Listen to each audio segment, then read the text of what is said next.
Welcome to reality. You're now on the Code of Mind channel. Imagine you were born in a completely empty white room. You have no understanding of what is good, bad, expensive, or dangerous. You are pure consciousness, ready to perceive infinity. But at that moment, they arrive, your parents. Science says that until the age of 7, your brain operates in a theta wave state. In esotericism and hypnosis, this is called a twilight state. During this period, you have no protective barrier, no critical thinking. You are like soft clay on which the world leaves its imprints. But this is not just learning. This is calibration of your lenses. Your parents don't just teach you words. They layer filters of perception onto your pure reality. If your mother was constantly anxious without realizing it, she put glasses on you with a danger filter. Now, 30 years later, you walk down the street and subconsciously search for threats where none exist. You are not an anxious person. You are simply wearing someone else's lenses that color the world in gray tones. If in your family every coin was accompanied by a heavy sigh, you were installed with a scarcity lens. You can look at an ocean of opportunities, but your eyes will only see an empty glass. Your reality physically collapses to the size of your parents' wallet. Your childhood home was your first matrix. Your parents were its architects. They created the laws of physics for you. You can't go beyond your limits. Money is dirty. Love must be earned. You don't think these thoughts. You live inside these laws. For you, they are as real as gravity. But here is the secret. Gravity is a law of the planet. Parental beliefs are just decorations that you mistakenly accepted as prison walls. You are not choosing your life. You are simply continuing to watch a broadcast that was launched in your head back in kindergarten. Many people believe they started life with a blank slate at birth, but science says otherwise. You came into this world already carrying the blueprints of your ancestors' fears and the unrealized ambitions of your great-grandmothers. It was once believed that genes are a static database, but epigenetics changed everything. It turned out that on top of your DNA there are chemical markers, methyl groups, that act like switches. They decide which genes will be expressed brightly and which will remain permanently blocked. And the most unsettling part? You did not set these switches. They were set by events that happened decades before your first breath. Remember the famous experiment with mice? Researchers trained male mice to fear the smell of a flowering tree by pairing it with electric shocks. Later, their children and even grandchildren, who had never experienced shocks or encountered the smell, panicked at the very first exposure. Now apply this to your life. Your unexplained anxiety in the evenings, your fear of large amounts of money, or your paralyzing fear of public speaking. These are not your weaknesses. They may be echoes of famine your ancestors endured, or fear of loss encoded into your biological software. Your reactions to stress are executions of old code. Your body reacts to the world as if you are still living in your ancestors' conditions. You may be sitting in a safe office, but your adrenal glands release cortisol because in your DNA a red warning signal is still active. The world is dangerous. This is not a choice. You cannot simply decide not to be afraid if your biological software is programmed for fear. Your reactions to intimacy, success, risk are not the result of conscious thinking. They are chemical commands coming from the depths of your genetic memory. You are not just a person. You are the endpoint of a long transmission line. And until you become aware of this programming, you will call fate what is actually just old code in your cells. Have you ever noticed that sometimes your life feels like trying to run a modern heavy game on outdated, overloaded hardware? You press the accelerator, you want speed, intensity, but the system freezes, crashes, or simply shuts down. This is a version conflict. Inside you live two forces. The first, your true self, your potential, which seeks expansion, experience, and that path of success. The second, your base programming, those same lenses and DNA markers we talked about earlier. When you decide, that's it. Starting tomorrow, I quit my job and launch my own business. Your true self reaches for the activation button of a new reality. But at that exact moment, your programming scans the request and returns an error. For your subconscious, success may be marked as a deadly threat. If your grandfather was stripped of his property, Your biological code reads wealth as a trigger for destruction. The system blocks the action, and suddenly you forget your plans, get sick, or fall into self-sabotage. Many people consider depression a disease, but in our matrix, it is an emergency system shutdown.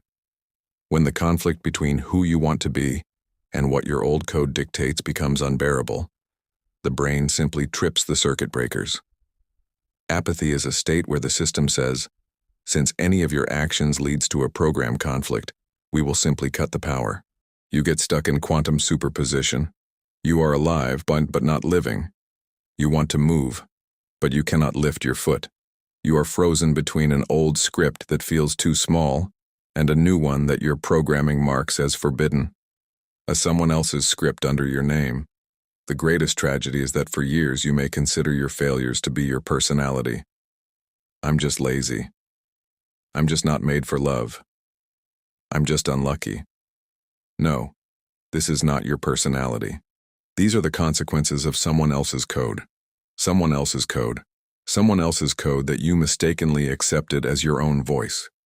You are living inside someone else's volume of the library, wearing someone else's uniform, trying to play a role that does not fit you. Life doesn't fall apart. It simply cannot load while you are trying to build a future on a foundation designed for someone else, for the version of you that others wanted you to be.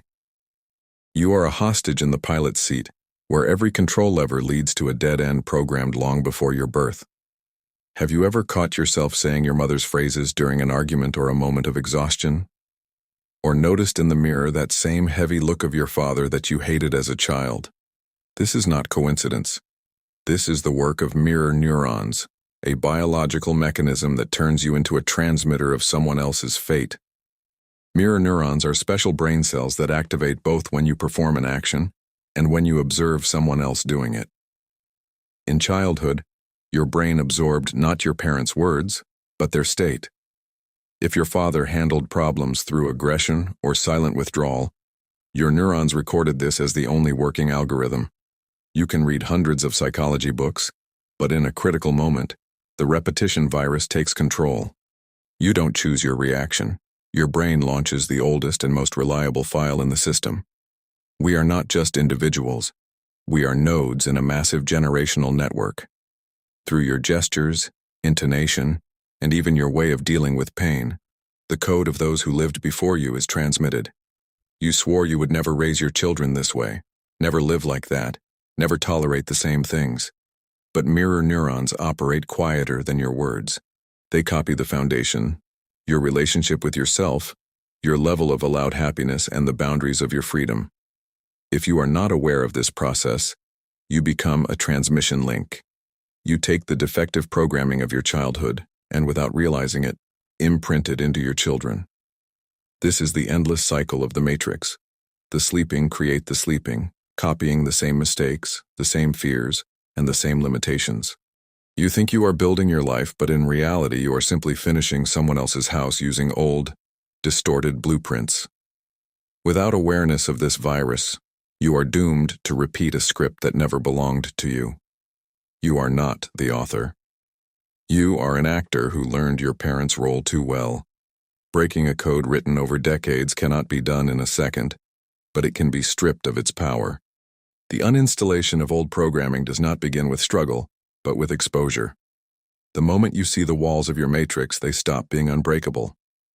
Step 1. Detect the foreign file. Your main clue is automation. Your true self is silence and awareness. Programming is always noise and reaction. The next time you feel sudden anger, paralyzing shame, or the urge to hide from success, pause. Ask yourself one cold, logical question. Is this really my voice, or is this an echo of what was installed in me at age 5? At that moment, something powerful happens. You separate yourself from the program. You are no longer an angry person. You are an observer watching an old script run in your system called father's reaction. Step 2. Cut the program's power supply. A program exists only through your agreement with it.